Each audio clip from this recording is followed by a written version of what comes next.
Hey, it's your boy JC. This is Dream10X episode 66. And for this episode, like I said last time, I'm going to be reviewing 52 books in 52 weeks. And I'm going to see if I can do it. And Dr. Capel's going to probably be helping me out because I don't read that fast. And it would be helpful to have two people reading books. But this, I'm sitting on a beanbag on the floor. Sorry, I'm trying to keep it informal. But this book is what I just finished by Mark Benioff. It's called Trailblazer. If I can move my finger, I'm trying to hold all this. Trailblazer by Mark Benioff. And as you may or may not know, Mark Benioff is a billionaire who is the founder of Salesforce. Salesforce is a software company that created a customer relationship management software platform that runs in the cloud, and that was kind of the novelty when it started, was cloud-based software that was subscription-based versus annual licensing that continued ad nauseum. The subscription model, I'm not familiar with the software. I haven't ever used it. I'm not really familiar with the business model around it, but that was new at the time when they came out. I think it was in the 2000s, maybe before then, maybe a little bit after. But interesting book to learn about his start in becoming a professional. You know, I'm always interested in learning how people advance in their career arc. And but before we get into the book, I got this little rant that I want to share. So these toilets, you got to replace this tank equipment at least once a year because it leaks. They all leak. They stop, the rubber degrades and they start leaking, okay? Now, there's a big hole in the bottom. See that big hole? Apparently, that hole is either the size of a baseball or a softball. Now, how am I supposed to know if I got a baseball hole or a softball hole? Unless I take the whole thing apart. So, of course, I go to the store and I get me one that's meant for this baseball. And I need one that's meant for the softball. Come on, man. Now I got to go back to the big box store and I got to deal with all those people that... If I went in and asked a person, hey, I need a softball size tank equipment for my toilet, they would look at me like I had horns that growing out of my head. So one of the key takeaways that I learned from reading about Mark Benioff as a CEO of a major big company is the importance of meditation. I've tried to meditate a lot in my life, and not a lot. I have tried from time to time to meditate, and it just feels weird. I fall asleep most of the time, so I'm not really sure of the benefit of that, but I'm pretty high strung at times, so maybe I need to meditate some more. I don't know. But boy, I had some chores today and I was pretty fired up. So I don't like doing chores on Saturday. I like just relaxing. But when I got to do stuff and I got to go to these stores and I get the wrong stuff and I got to go back and I get my oil changed, I got to rake leaves, I got to work on toilets. Man, I'm not a happy guy. But anyway, so this makes me happy doing a little book report. So Trailblazer by Mark Benioff, meditation is one of the things that helps him, I guess, as a CEO. And some of the other takeaways that I got from him was that so he started out building software, writing basic code for TRS-80, and that resonated with me because that's how I got my start working with computers, working on a Trash 80, Radio Shack. Back in the day, trying to learn basic, and there was a magical world for me then. It was a magical time, and that's what launched my career and my profession for probably my whole life. This is what I'm going to do. I just love it, and I've always loved it. And so to read about him getting his start now, like I did, but he's been hugely successful in that, whereas I have not been hugely successful. Just making a career out of it, but I guess that, in some regards, is success. All depends on your definition of success, baby. What's your definition of success? So, but compared to what my definition of success is, making a lot of money in your career, he was killing it at Oracle as an executive in his 30s. So he was doing a lot better at that age than I was. And from Oracle, he decided to go on and launch his own business, which became Salesforce. And that's a huge success. I need to stop saying I hate that. I'm concentrating on not saying I hate when the captions come up and you see that on the it's annoying. So I'm sorry about that. I'm gonna try to stop that. There's the again. Left Oracle, started his own business, Salesforce, and that was a customer relationship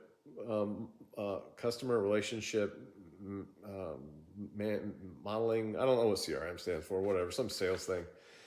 And hugely successful. Ran into Steve Jobs, knew Steve Jobs as an intern, started doing some work for him as an intern, and then ran into him later on as the owner of Salesforce. And so here's the takeaway. Second time he ran into Steve Jobs asking for some feedback on his CRM platform, Steve Jobs said, hey, you need to grow 10x in 24 months or your company is going to be dead. So it was really interesting to read that 10x. That 10x is like a huge, 10x is a thing because it's a huge thing. I mean, you know, it is a finite number, but to 10x something is a huge leap. It's really, really hard to do. And it was interesting to me to read that at that level, at that CEO level, these guys are world-class CEOs talking about 10xing their business in 24 months. That was really interesting. So it is possible. They do play at that level, the 10x level there. And so that was interesting to me. I don't believe that he actually 10x'd anything in that time frame. I think it was more like a 3x growth from what I read, if I understood that correctly. But still, they're talking about 10xing where they're at and what can they do to 10x what their business is doing. And at the time, that was an app store. You need to create an ecosystem of apps, and that's what's going to 10x your platform. Steve Jobs was thinking about the same thing. They parted ways for a while. The other interesting piece about that is, based on their conversation, Benioff goes off and gets the appstore.com domain, and they didn't actually create the App Store at the time when Steve Jobs went out and announced to the world that they had created an App Store with the iPhone and all the apps on that and how that blew up. And Benioff offered Steve Jobs the appstore.com domain. So that was interesting too. Another thing that I took away from learning about his character, Benioff's character, and how he looks at the world, I appreciate that he calls his workforce, the people who work for him, Ohana. Ohana is Hawaiian for family. I love that word as well. I love the idea, but I have never trusted anybody who I worked for who called me family. No way would I ever trust anybody who said that, because you never know when you're going to get laid off. And I have been laid off. It's all about money. Family is not all about money necessarily. I mean, anybody who's got kids, it is a lot about money. But when you're working for somebody, you're not family. You're not Ohana. That means no matter what, you're not getting cut. And maybe that's the way they roll at Salesforce. I kind of doubt it. It's hard to see a publicly traded company doing that, but maybe. And I like the contrast with Netflix and the Reed Hastings model, where Reed Hastings at Netflix considers people teammates. He calls them team. That resonates with me. Yeah, we're part of the team. If you don't perform as part of the team, you're getting cut. I get that. I'm okay with that. But don't call me family, man. You don't know my family. You don't know what I get out of my family. Nobody I've ever worked for is family. Come on. It's nothing personal, but I ain't your family. All right, another key thing was the use of the 1-1-1 model. So they tried to, so Benioff implemented this model of trying to do good for the community that the company was in. And so 1-1-1 was to give back 1% of equity, 1% of product, and 1% of employees' time back to their own nonprofit, which I thought was weird. What does what does their own nonprofit actually help? I don't know, but it's interesting that they tried to give back to the community using this 1-1-1 model. So that was a good takeaway. I just don't know what their own nonprofit actually did for the community. And it's also interesting that in other parts of the book, he talks about how much homelessness there is in the San Francisco, Oakland, San Jose area. And why is that? Why is it so bad there? And I've read that a lot on the internet. I haven't been there in ages, so I don't really know what it's like there. But from what I've read, it's still pretty bad. There's still a lot of homelessness there, and so I don't know if that 1-1-1 model is really helping. But maybe if more companies had it, I don't know. It was just an interesting takeaway. Another interesting takeaway was, and these are all like frameworks and models that that are interesting to me that I pulled out of this book. Another interesting framework or model was what he called the V2 Mom model, which he used to frame anything that he wanted to grow into, to become, anything he wanted to reach out for and get. Even when his company was starting, apparently he used this V2 Mom model to help plan a path to reach the objectives that he was reaching for. And so V2 Mom stands for vision. What do you want? What do you want to reach out for and grab? Values. What values are going to be the guardrails for you in your journey to grab what you're reaching for? Methods. How are you going to go out and get it? Obviously you need a way to go out and obtain what you're trying to get. Obstacles, what's going to be in your way while you try to do that, and how do you plan to get rid of those obstacles? And how are you going to measure your progress along the way? So V2 Mom, that's a really good way to frame a plan to achieve some big thing, to dream 10X, right? If you got these big 10X dreams, maybe the V2 Mom model is a good way to frame how you're going to try what your plan of attack is for obtaining these big goals. So I really like that. That was a good takeaway. Another interesting thing was the story he told about a time when he was taking a rare vacation with his family. They were out on Easter Island, and the fact that the Customs and Border Patrol was using Salesforce at a time during the Trump administration when they were separating children from their family.